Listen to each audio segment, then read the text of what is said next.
அழைக்கின்றது. இறைவா என்னில் நீ வர வேண்டும். பாவியான நான் உன்னில் கலந்திட துடிக்கின்றேன் மனம் மாறியே. என் இதயம் அழைக்கின்றது. இறைவா என்னில் நீ வர வேண்டும். பாவியான நான் உன்னில் கலந்திட துடிக்கின்றேன் மனம் மாறியே. விடுதலை பயணம் பிரிவு 30. நறுமண பொருள் எரிக்குமாறு ஒரு பீடம் செய். சித்தி மரத்தால் அதனை செய்வாய். நீளம் 1 முழம், அகலம் 1 முழம் என்று அது சதுரமாக அமையட்டும். அதன் உயரம் 2 முழம், கொம்புகளும் அதனுடன் ஒன்றிணைந்தவையாக இருக்கட்டும். அதன் மேல்பாகம், அதன் பக்கங்கள், அதன் கொம்புகள் ஆகியவற்றை பசும் பொன்னால் வேய்ந்து சுற்றிலும் தங்கத் தோரணம் பொருத்து அந்த தோரணத்திற்கு கீழே 2 மூலைகளிலும் 2 பொன் வளையங்கள் வீதம் 2 பக்கங்களிலும் பொறுத்து அதை தூக்கிச் செல்வதற்கான தண்டுகளுக்கு அவை பிடிப்பாக விளங்கும். சித்தி மரத்தால் அத்தண்டுகளை செய்து அவற்றையும் பொன்னால் வேய்ந்திடு. உடன்படிக்கை பேழைக்கு முன்னால் திருத்துயக திரையின் முன்னிலையில் தூபபீடத்தை வைப்பாய். உடன்படிக்கை பேழையை மேலுள்ள இரக்கத்தின் இருக்கையில் நான் உன்னை சந்திப்பேன். காலைதோறும் ஆரோன் அதன் மேல் நறுமண பொருள் எரிப்பானாக. விளக்குகளை ஆயத்தப்படுத்தும் போதும் அவன் நறுமண பொருள் எரிப்பானாக. மாலை மங்கும் வேளையில் ஆரோன் விளக்குகளை ஏற்றும் போது உங்கள் தலைமுறை தோறும் ஆண்டவர் திருமுன் இடைவிடாமல் நறுமண பொருள் எரிப்பானாக. வேற்று நறுமண பொருளையோ மற்றும் எரிபலியையோ உணவு படையலையோ அதன் மேல் படைத்தலாகாது. அதன் மேல் நீர்ம படையலையும் ஊற்றக்கூடாது. ஆண்டுக்கு ஒருமுறை ஆரோன் அதன் கொம்புகள் மேல் பாவ கழுவாய் நிறைவேற்றுவான். ஆண்டுக்கு ஒருமுறை பாவம் போக்கும் பலியின் இரத்தத்தில் கொஞ்சம் எடுத்து பாவ கழுவாயை உங்கள் தலைமுறை தோறும் நிறைவேற்றுவான்.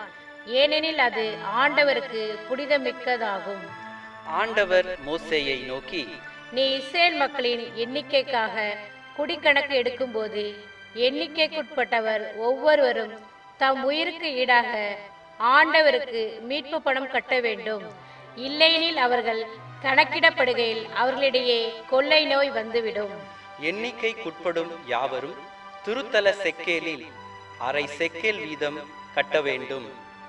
அந்த 1/2 செக்கேல் ஆண்டவருக்குரிய காணிக்கையாகும்.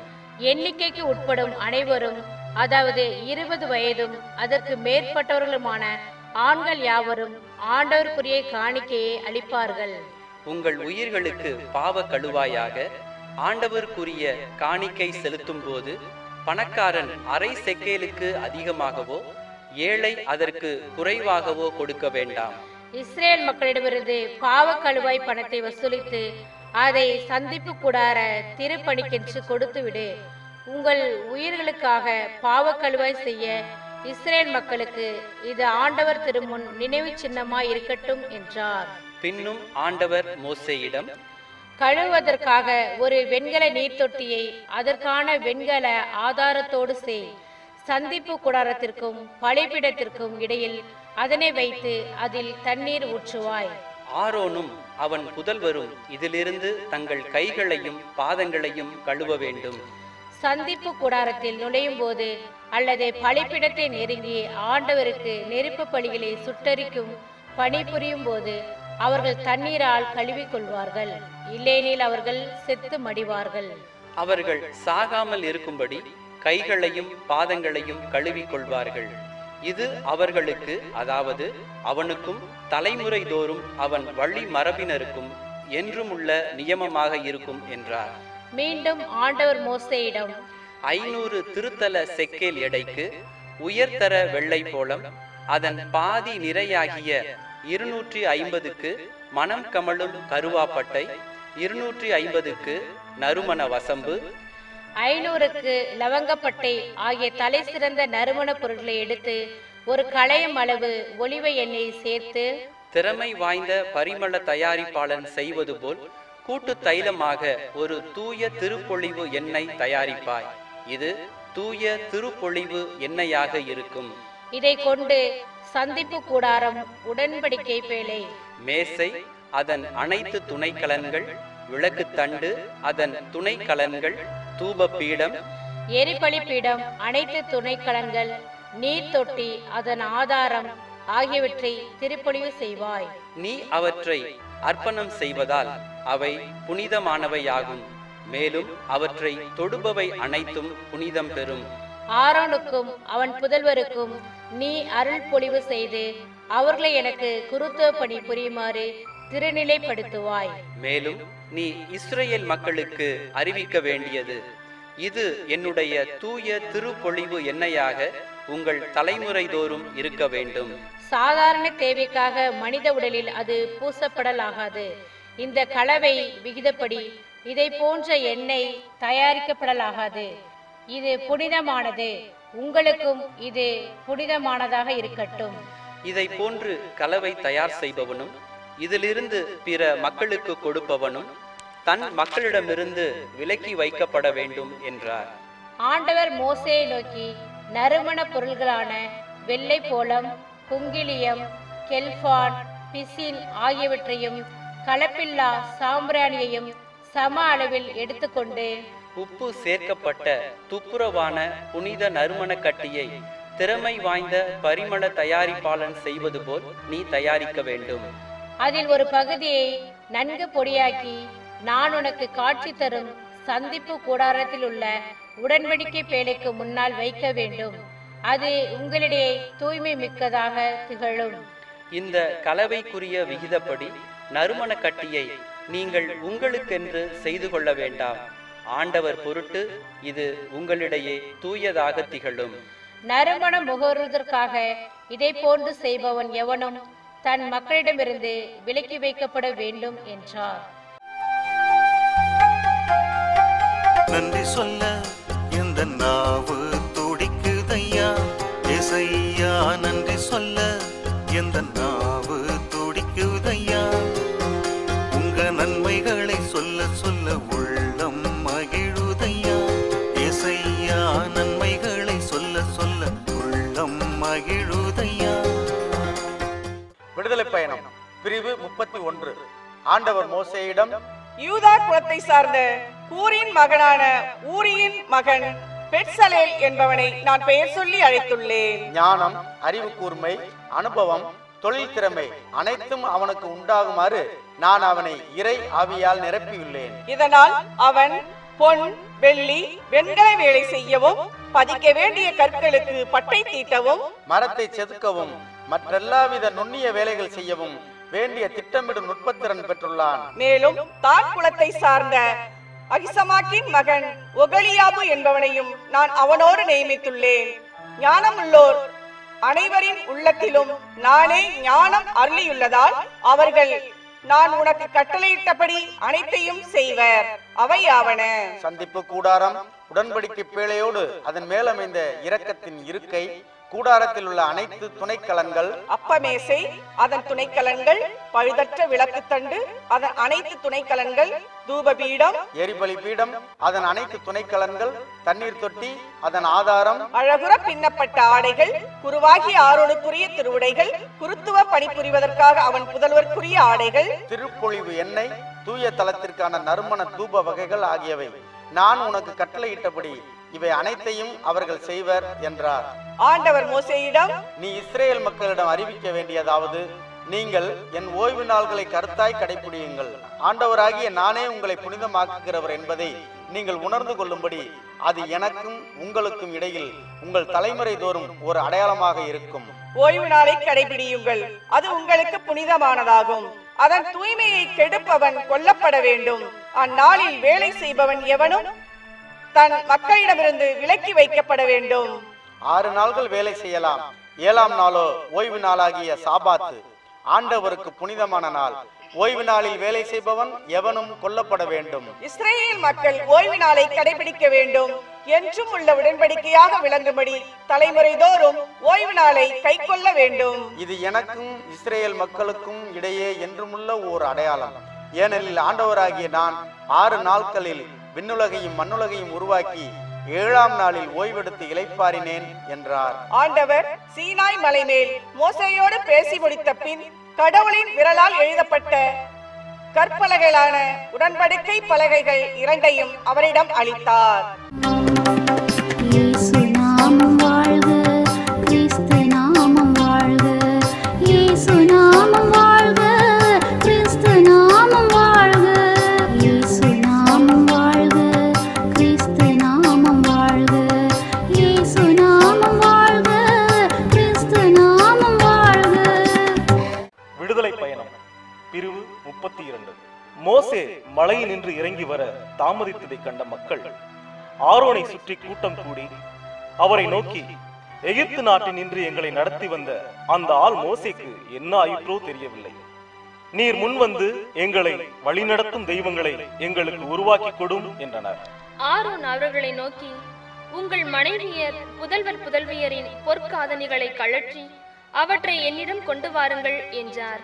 அவ்வாறே மக்கள் எல்லோரும் தங்கள் பொற்காதணிகளை கழற்றி அவற்றை ஆரோனிடம் கொண்டு வர அவரும் அவர்கள் கையிலிருந்து அவற்றை பெற்றுக்கொண்டு உருக்கி வார்ப்பு அச்சில் வடிவம் கொடுத்து ஒரு வார்ப்பு கன்றுக்குட்டியை செய்தார். அப்போது அவர்கள், இஸ்ரவேலே, உன்னை எகிப்து நாட்டினின்று நடத்தி வந்த உன் தெய்வங்கள் இவையே என்றனர். இதனை கண்ட ஆரோன் அதற்கு எதிரே ஒரு பலிபீடம் கட்டி நாளைய தினம் ஆண்டவரின் விழா என்று அறிவித்தார். மறுநாள் அதிகாலையில் அவர்கள் எழுந்து எரிபலிகள் செலுத்தினர், நல்லுறவு பலிகளையும் கொண்டு வந்தனர். பின்னர் மக்கள் அமர்ந்து உண்டு குடித்தனர், எழுந்து மகிழ்ந்து ஆடினர். அப்போது ஆண்டவர் மோசேயை நோக்கி, இங்கிருந்து இறங்கி போ, நீ எகிப்திலிருந்து நடத்தி வந்த உன் மக்கள் தங்களுக்கு கேடு வருவித்துக் கொண்டனர். நான் கட்டளையிட்ட நெறியிலிருந்து இதற்குள்ளாகவே விலகி அவர்கள் தங்களுக்கென ஒரு கன்றுக்குட்டியை வார்த்து கொண்டார்கள். அதற்கு வழிபாடு செய்து பலியிட்டு, இஸ்ரவேலே, எகிப்து நாட்டினின்று உன்னை நடத்தி வந்த தெய்வங்கள் இவையே என்று கூறிக்கொள்கிறார்கள் என்றார். மேலும் ஆண்டவர் மோசேயிடம், இம்மக்களை எனக்கு தெரியும், வணங்கா கழுத்துள்ள மக்கள் அவர்கள். இப்போது என்னை விட்டுவிடு, அவர்கள் மேல் என் கோபக்கணல் மூண்டிருப்பதால் நான் அவர்களை அழித்தொழிக்கப் போகிறேன், உன்னையோ பேரினமாக்குவேன் என்றார். அப்போது மோசே தம் கடவுளாகிய ஆண்டவர் முன் மன்றாடி, ஆண்டவரே, மிகுந்த ஆற்றலோடும் வலிமை மிகு கரத்தோடும் நீர்தாமே எகிப்து நாட்டிலிருந்து கொண்டு வந்த உம் மக்களுக்கு எதிராக உம் கோபம் மூழ்வது ஏன்? மலைகளில் அவர்களை சாகடிப்பதற்கும் மண்ணிலிருந்து அவர்களை அழித்தொழிப்பதற்குமாக வஞ்சகமாய் ஆண்டவர் அவர்களை கூட்டிச் சென்றார் என்று எகிப்தியர் சொல்ல இடம் தருவானேன்? உமது கடும் சினத்தை விட்டுவிட்டு உம் மக்களுக்கு தீங்கிழைக்கும் எண்ணத்தை மாற்றிக்கொள்ளும். உம் அடியாராகிய ஆபிரகாமையும் ஈசாக்கையும் இஸ்ரேலையும் நினைந்தருளும். நான் உன் வழி மரபினரை விண்மீன் போல் பெருகச் செய்வேன். நான் வாக்களித்த இந்நாடு முழுவதையும் உன் வழி மரபினருக்கு அளிப்பேன். அவர்கள் அதை என்றென்றும் உரிமை சொத்தாக்கிக் கொள்வர் என்று நீராகவே அவர்களுக்கு ஆணையிட்டு அறிவித்துள்ளரே என்று வேண்டிக் கொண்டார். அவ்வாறே ஆண்டவரும் தம் எண்ணத்தை மாற்றிக்கொண்டு தம் மக்களுக்கு செய்ய போவதாக அறிவித்த தீங்கை செய்யாது விட்டுவிட்டார். மோசே திரும்பி மலையிலிருந்து இறங்கி வந்தார். முன்பின் இருபுறமும் எழுதப்பட்ட உடன்படிக்கை பலகைகள் 2ம் அவர் கையில் இருந்தன. அப்பலகைகள் கடவுளால் செய்யப்பட்டவை. பலகைகள் மேல் பொறிக்கப்பட்டிருந்த எழுத்தும் கடவுள் எழுதியதே. அந்நேரத்தில் மக்கள் எழுப்பிய கூச்சலை கேட்ட யோசுவா மோசேயை நோக்கி, இது பாளையத்திலிருந்து எழும் போர் முழக்கம் என்றார். அதற்கு மோசே, இது வெற்றி முழக்கமோ தோல்வி குரலோ அன்று, களியாட்டம்தான் எனக்கு கேட்கிறது என்றார். பாளையத்தை அவர் நெருங்கி வந்தபோது கன்றுக்குட்டியையும் நடனங்களையும் கண்டார். மோசேக்கு சினம் உண்டது. அவர் தம் கையிலிருந்த பலகைகள் மலை அடிவாரத்தில் வீசி எறிந்து உடைத்து போட்டார். அவர்கள் செய்து வைத்திருந்த கன்றுக்குட்டியை எடுத்து நெருப்பில் சுட்டரித்து மிருதுவான பொடியாக மட்டும் அதை இடித்து தண்ணீரில் தூவி இஸ்ரேல் மக்களை குடிக்கச் செய்தார். பின்னர் மோசே ஆரோனை நோக்கி, இம்மக்கள் உமக்கு என்ன செய்தார்கள்? இவர்கள் மேல் பெரும் பாவம் வந்து சேர செய்துவிட்டீரே என்று கேட்டார். அதற்கு ஆரோன், என் தலைவராகிய நீர் சினம் கொள்ள வேண்டாம். இம்மக்கள் பொல்லாதவர்கள் என்பது உமக்கு தெரியுமே. அவர்கள் என்னை நோக்கி, எங்களுக்கு வழிகாட்டும், தெய்வங்களை செய்து கொடும், எங்களை எகிப்து நாட்டினின்று நடத்தி வந்த அந்த ஆள் மோசேக்கு என்ன ஆயிற்றோ தெரியவில்லை என்றனர்.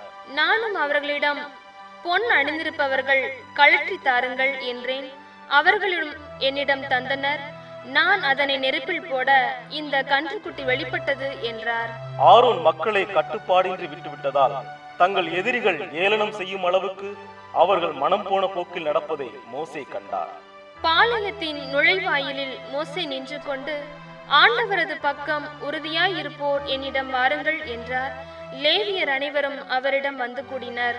அவர் அவர்களை நோக்கி, இஸ்ரேலின் கடவுளான ஆண்டவர் கூறுவது இதுவே: ஒவ்வொருவனும் தன் வாளை இடையில் செருகிக் கொண்டு பாளையத்திற்குள் சுற்றி வந்து வாயில் வாயிலாக கடந்து சென்று தன் சகோதரனையும் தன் நண்பனையும் தனக்கு அடித்திருப்பவனையும் வெட்டி வீழ்த்த வேண்டும் என்றார். மோசேயின் வாக்குக்கிணங்க லேவியர் செயல்பட்டதால் அந்நாளில் மக்களுள் ஏறத்தாழ 3000 பேர் மடிந்தனர். மோசே புதல்வன் சகோதரன் என்று பாராது நீங்கள் செயல்பட்டு அவருக்காக இன்று உங்களை அர்ப்பணம் செய்து கொண்டீர்கள். இதை முன்னிட்டு ஆண்டவர் உங்கள் மேல் ஆசி பொழிந்துள்ளார் என்றார். மறுநாள் மோசே மக்களை நோக்கி, நீங்கள் பெரும் பாவம் செய்து விட்டீர்கள்.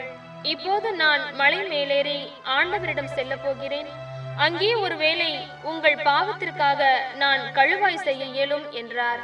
அவ்வாறே மோசே ஆண்டவரிடம் திரும்பி வந்து, ஐயோ, இம்மக்கள் தங்களுக்காக பொன்னால் தெய்வங்களை உருவாக்கி பெரும் பாவம் செய்துவிட்டார்கள். இப்போதும் நீர் அவர்கள் பாவத்தை மன்னித்தருளும், இல்லையே நீர் எழுதிய உம் நூலிலிருந்து என் பெயரை நீக்கிவிடும் என்றார். ஆண்டவரோ மோசேயிடம், எவன் எனக்கு எதிராக பாவம் செய்தானோ அவனையே என் நூலில் இருந்து நீக்கி விடுவேன். நீ இப்போதே புறப்பட்டு போ. உன்னிடம் நான் கூறியுள்ளபடி மக்களை நடத்தி செல். இதோ என் தூதர் உன் முன்னே செல்வார். ஆயினும் நான் தண்டனை தீர்ப்பு வழங்கும் நாளில் அவர்கள் பாவத்தை அவர்கள் மேலேயே சுமத்துவேன் என்றார். ஆரோன் செய்த கன்றுக்குட்டி மக்களால் உருவாக்கப்பட்டதால் ஆண்டவர் அவர்கள் மேல் கொள்ளை நோயை அனுப்பினார்.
விடுதலை பயணம் பிரிவு 33.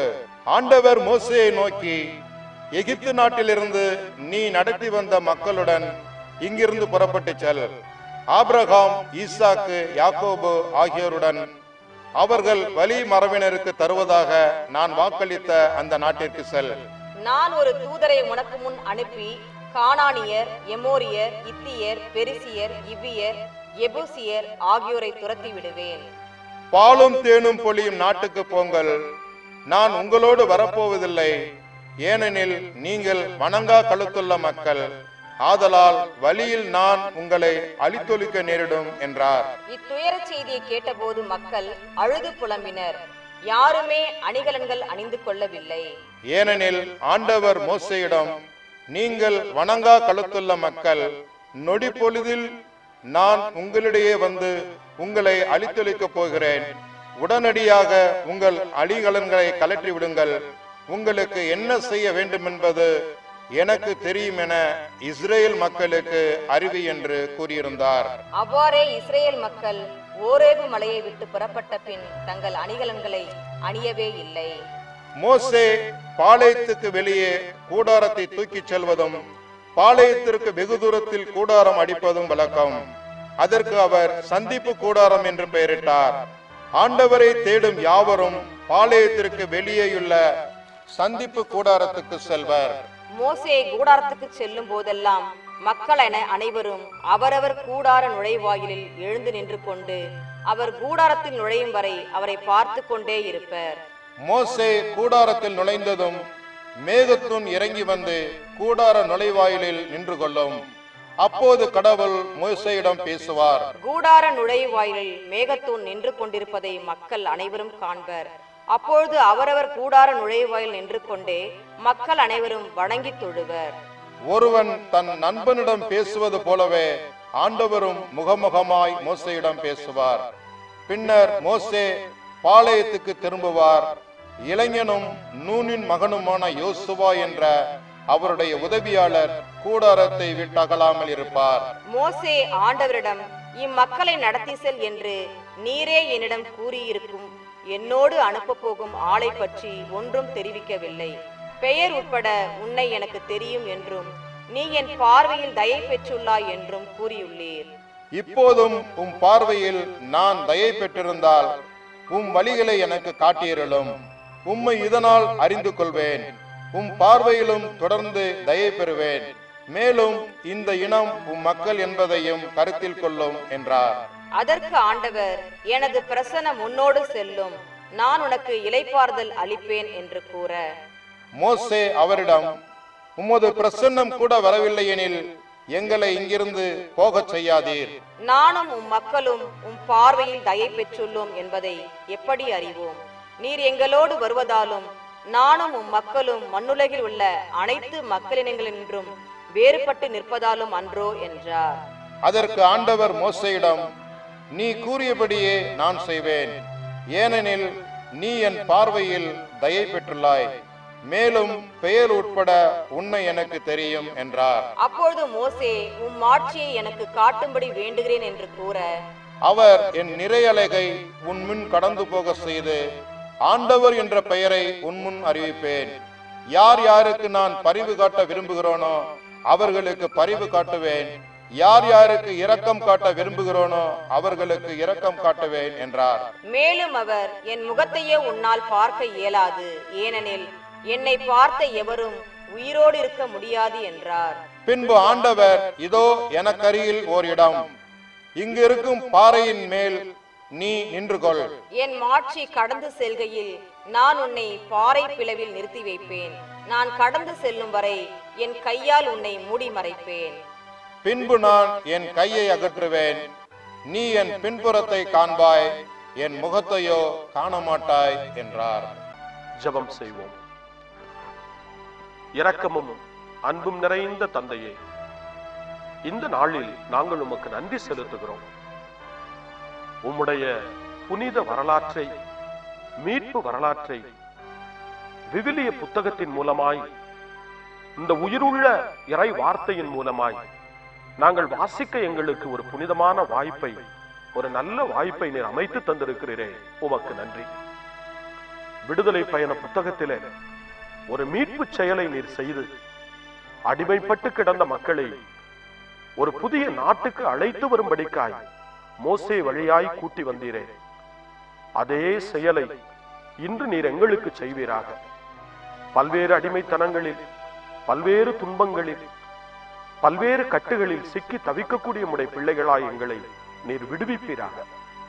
நீர் மீட்பினுடைய கடவுள் என்றும், வாழ்வினுடைய கடவுள் என்றும், எங்களோடு வழிநடக்கிற கடவுள் என்றும் நாங்கள் இன்னும் உறுதியாய் நம்புவோமாக. இந்த புத்தகத்தை நாங்கள் வாசிக்கிற போது அது எங்களில் நம்பிக்கையை உறுதிப்படுத்துவதாக, உயிருள்ள நம்பிக்கையாய் அதை மாற்றுவதாக. இந்த இறை வார்த்தையை நாங்கள் கேட்பதால், இது வாசிக்கப்படுவதை நாங்கள் கேட்பதால் அது எங்களுடைய இதயத்தில் உம்முடைய நிறைவான ஆசிரை கொண்டு வருவதாக. அருளும் அமைதியும் உம்மிடமிருந்து புறப்பட்டு எங்களையும் எங்கள் இல்லங்களையும் நிரப்புவதாக. மகிமையும் மாட்சியும் புகழ்ச்சியும் நன்றியும் உயிருள்ள கடவுளாகிய உமக்கே உண்டாகட்டும். ஆமென்.